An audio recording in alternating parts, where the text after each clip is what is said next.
Здравейте! В това видео ще ви представя нова плетка с лек релеф и среднопрозрачен ажур. Текстурата ѝ е изключително необикновена благодарение на тези дълги бримки и тези центрирани опакови свивки. Схемата е от 4 бримки, 4 реда. Започваме от лицевата страна. Първи ред от лицевата страна. След двете крайни бримки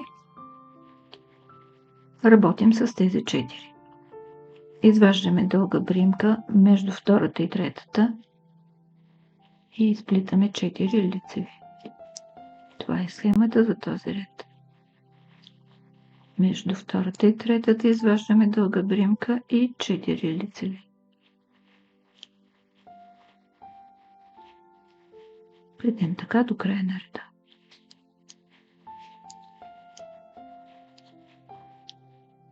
Втори ред от опаковата страна. Две крайни, след което изваждаме дълга бримка, но този път като опакова от долния ред между втората и третата бримка. Две опакови и още две опакови. След което дългата бримка от предходния ред сваляме без изплитане, конеците отпред. Изваждаме бримка, 4 опакови, една свалена. Продължаваме така до края на реда. Трети ред от лицевата страна. Тук след двете крайни, от началото до края на реда, плетем всички лицеви.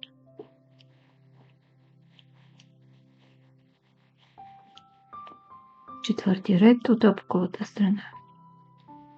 След двете крайни бримки плетем последния начин.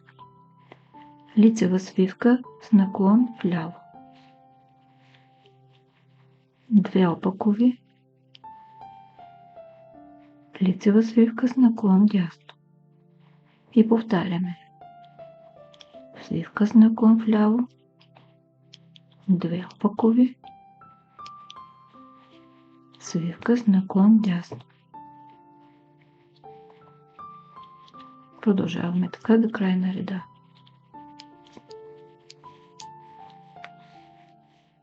Представих ви една елегантна и добре структурирана ажурна плетка, която ще придаде лукс на всяка дреха, изплетена с нея.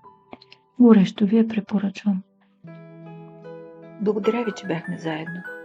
Ако харесвате това видео, натиснете бутон лайк. Абонирайте се за канала и за известията, за да гледате всички мои видеа.